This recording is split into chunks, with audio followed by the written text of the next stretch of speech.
Well, howdy there, Internet people. It's Bo again. So, today we are going to talk a little bit more about the Russian perspective on how things are progressing in Ukraine, the likelihood of mobilization, and whether or not it's going to matter. Because shortly after I released the video last night on the Russian analysis, a little bit more information came out from a pretty unique source, and I found it entertaining to say the least. So, there is a Russian company called Wagner, and this is really an umbrella company. It's not a formal company as many might picture it. It's a lot of cover companies and stuff like that, all blended together. The overall name is Wagner. They have a Telegram channel. This is what went out on it. There will be mobilization, or we will lose the war. To defeat Ukraine, 600 to 800,000 people are needed. Whoever says that a lot of people are not needed in a modern war is simply on a fool's errand. Whatever high-precision weapons there are, the infantry still has to take and hold the ground. So right now, Wagner, which is their private military company, and that also kind of doubles as their special operations groups, they have caught up to what was discussed on this channel on March 9th. March 9th, I said they needed 800,000 troops because it's the math. That's how many you need for a country with the population of Ukraine. So they have finally caught up to the correct math. However, there are 3 additional components when using that number. The first is that you have to be facing minimal resistance. Nothing about the Ukrainian resistance could be described as minimal. The troops that are sent in, they also have to be trained.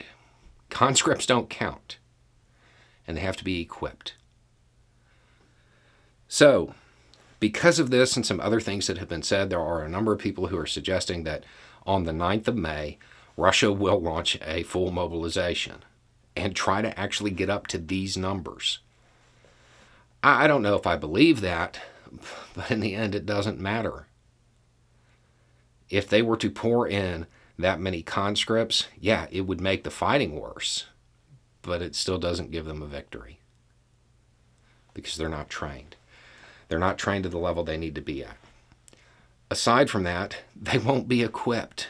Russia is having trouble supplying the troops that are there right now. You have reservists who are showing up now carrying weapons from World War II. They're not going to be able to kit them out the way they need to be to run an occupation. Aside from that, they have to be able to maintain this for an extended period. They don't have the money. They don't have the money. They don't have the equipment. They don't have the training, even if they were to mobilize and bring in a bunch of conscripts.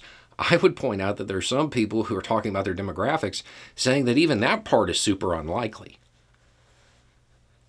At this point, you're finally getting inside Russia, you are getting those who are pointing out that it might be too costly to continue.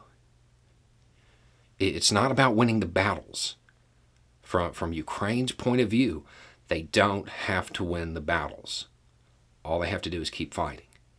All they have to do is make it too costly to continue.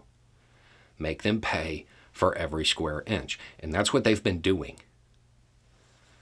That cold, grim reality is finally starting to set in inside Russia.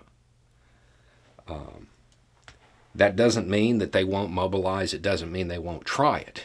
It just means that it's really unlikely to succeed. They don't have the resources they need to do this. They bit off more than they can chew. The longer it goes on, the longer they make the attempt, the more waste occurs. So that's yet another peek inside inside the Russian perspective. Once again, it's Wagner. That these are not Western allies. These aren't people who are sympathetic to the West. They're not painting a cloudy picture just to undermine the effort. These are people who want to win, and that's what they're saying they need. And even if they were to get it, it probably won't matter. Anyway, it's just a thought. Y'all have a good day.